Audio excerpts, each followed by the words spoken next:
नमस्कार,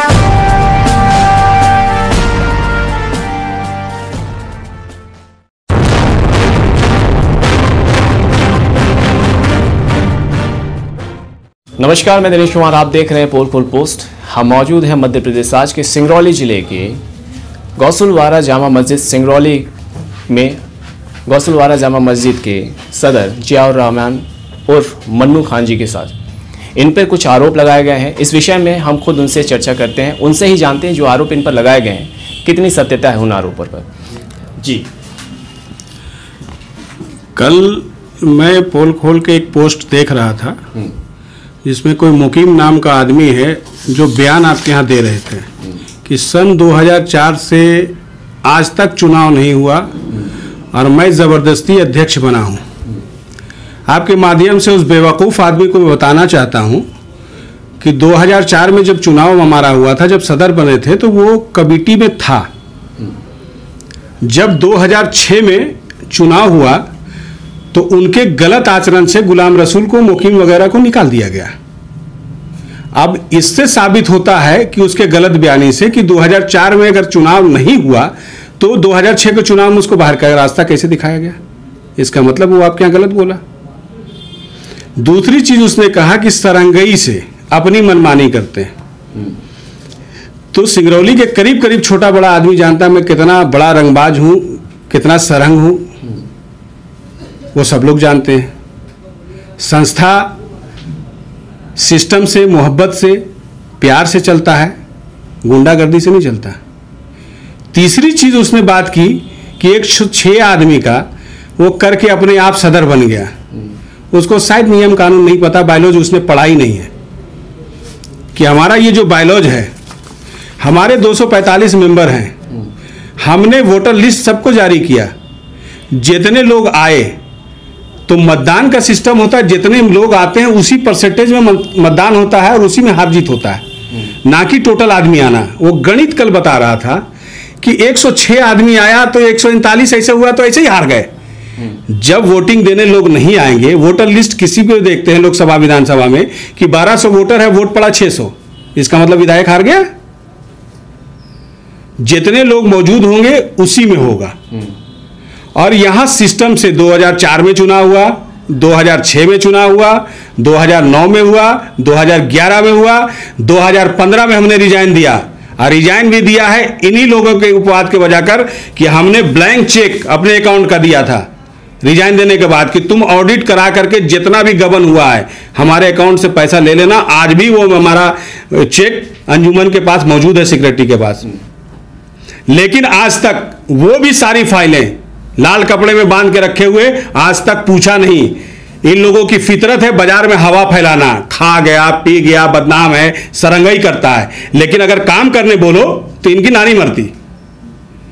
अगर तुमने इल्जाम 2015 में लगाया था, तुमको ऑडिट करना चाहिए था। मैं तो दबंगई से, और शायद पूरे भारतवर्ष का कोई ऐसा सदर होगा जो ब्लैंक चेक रख करके हिसाब देता हो। आज तक हमको इतिहास नहीं है, खोजे भी नहीं मिलेगा।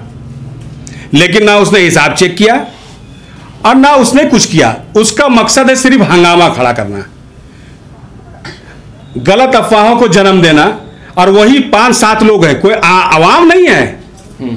उनके साथ बाप बेटे का कनेक्शन है, 3-4 बाप बेटे हैं, वही 5-7 आदमी हैं। उनका एक आरोप ये भी है कि हर 3 साल बाद के बाद चुनाव होना चाहिए। उनका ये आरोप है कि 2004 के बाद चुनाव हुआ ही नहीं। तो 2006 में मैं तो बोल रहा हूं ना, 2006 में चुनाव हुआ है। 2004 में उनके साथी गुलाम रसूल उपाध्यक्ष थे हमारे साथ। 2006 में चुनाव हुआ, मरहूम अयाज खान बैठन सदर, उनकी मौजूदगी में चुनाव हुआ और उनको हटाया गया गलत आरोप, उनका गलत आचरण की वजह से। तो अब ये बताइए कि 2004 के बाद चुनाव हुआ नहीं तो 2006 में वो बाहर कैसे चला गया। इसके सारे एविडेंस हमने कोर्ट में पेश किया है चुनाव का।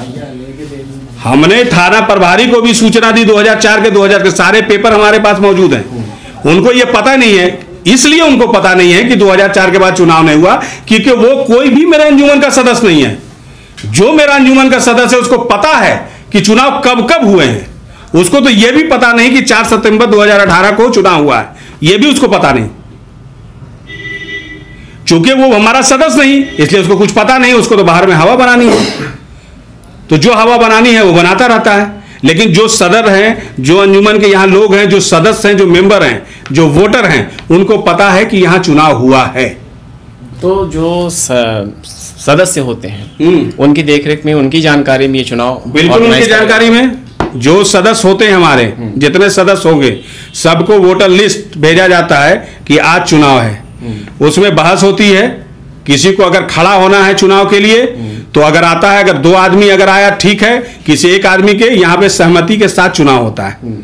अगर आज तक ऐसा नहीं हुआ कि सहमति नहीं बनी कि एक आदमी ठीक है, सारे लोगों ने कह दिया ठीक है तो ठीक है, लेकिन नीचे का पैराग्राफ बदलता रहता है। अभी तक कोई भी हमारे सामने ये नहीं बोल रहे हैं कि आके मैं सदर बनूंगा। मेरी मजबूरी है कि जो इतनी जिल्लत झेल रहा हूं, लेकिन नायब सदर कई बार बदले गए। इस बार चुनाव हुआ, फिर से हमको जिम्मेदारी दिया गया।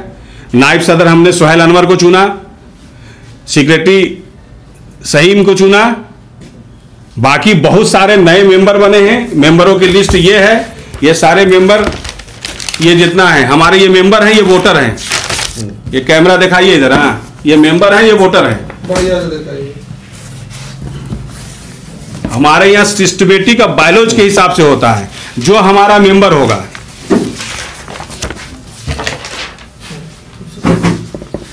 तो इसमें वो 245 लोगों का काउंट होगा। 245 अभी रेनुअल हो रहा है, ये रेनुअल वाली फॉर्म है, अभी आ रही है।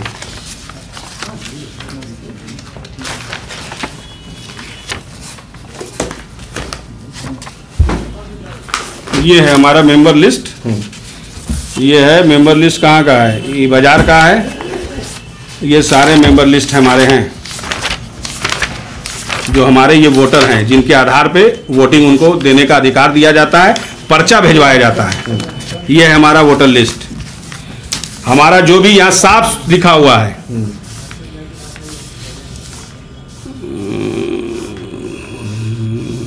इसको मैं दिखा दूँ थोड़ा, क्योंकि बायोलॉज तो पढ़ा ना। कल आपके यहाँ बोल रहा था कि बायोलॉज के हिसाब से चाहते हैं, तो जितना वो कर रहा है कम से कम बायोलॉज पढ़ तो लेना चाहिए कि बायोलॉज में क्या है, उसकी जानकारी तो ले ले।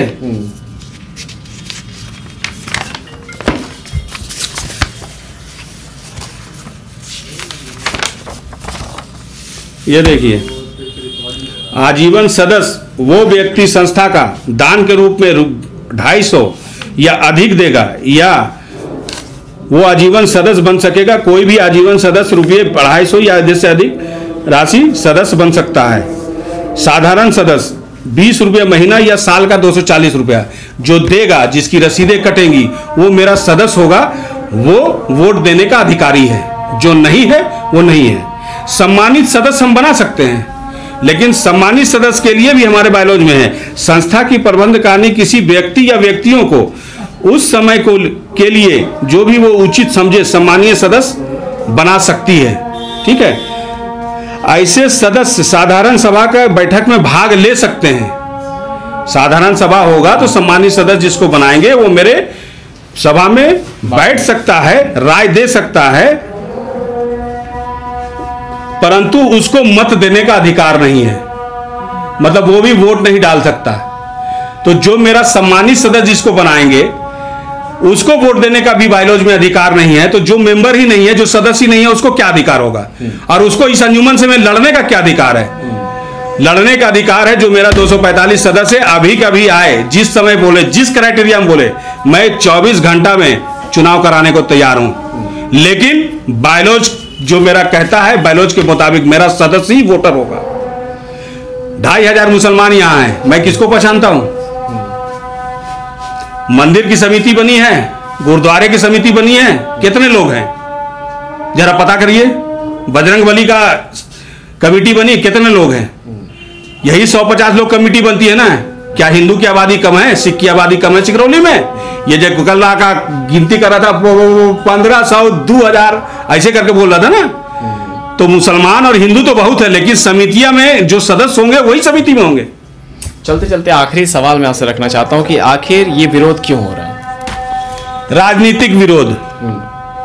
ये विरोध हमारा उससे है ही नहीं है। कोई आए कोई मुझे मारे, उसने एलिगेशन लगाया, यहां कुछ नहीं हुआ, कलेक्टर के यहां लगाया, एसपी के यहां लगाया, ये सारा चीज देख लीजिए। और उसके बाद वहां से उनकी अर्जी खारिज हो गई, चुनाव के लिए गुहार लगाते रहे। लेकिन इस बायलॉज के अनुसार उनकी अर्जी ये खारिज हो गई है उनकी। ये एसडीएम कोर्ट का है, ये हमारा नहीं है। अब ये सब जगह से थक गए तो गुंडई पे उतर आए। तो 5-7 लोग हैं और जितने लोग हैं तो कम नहीं है ना। तो मैं विवाद तो नहीं चाहता हूं ना, लेकिन वो लोग विवाद की स्थिति उत्पन्न करना चाहते हैं। कल के दिन कोई भी झगड़ा होगा, कोई भी घटना अगर घटती है तो उसमें ना सदर और ना कमेटी जिम्मेदार है। जो हरकत उनकी है, अगर उस हरकत के बिना पे कल अगर 2 गुट अगर लड़ जाते हैं तो उसमें कमेटी का कोई जिम्मेदारी नहीं है, ना हमारे अध्यक्ष की जिम्मेदारी है। और आज के बाद आपके माध्यम से बोलना चाहता हूं, अगर अंजुमन मस्जिद में किसी तरह की उन लोगों ने बदतमीजी की तो सख्त कार्रवाई की जाएगी। वो कार्रवाई किसी हद तक भी जा सकती है। मैं बहुत ध्यान से कल मैं सुन रहा था उसके भाषण को। कोई दम नहीं है, कोई कुछ नहीं है। उनको समिति का पता नहीं, बायलॉज का पता नहीं, नियम का पता नहीं। सदर यहां बना बैठा हूं तो शौक से नहीं बैठा हूं, समय दे रहा हूं, सब कुछ कर रहा हूं।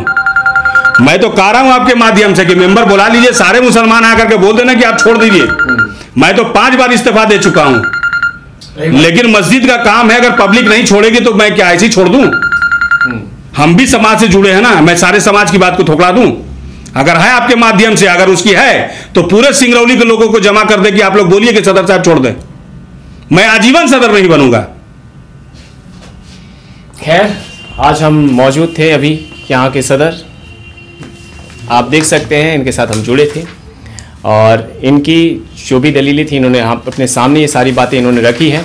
बहरहाल इसका परिणाम क्या होगा ये तो आने वाले टाइम पर ही पता चलेगा। साथ में दिनेश कुमार, पोलखोल पोस्ट की ओर से। हमारे साथ बने रहिए। आप सभी का बहुत बहुत धन्यवाद। नीचे डिस्क्रिप्शन में दिए हुए लिंक को क्लिक करें और डाउनलोड करें पोलखोल पोस्ट पर यूट्यूब और फेसबुक से तेज समाचार। पोलखोल पोस्ट की मासिक पत्रिका में विज्ञापन और समाचार देने के लिए संपर्क करें 07805 266 080।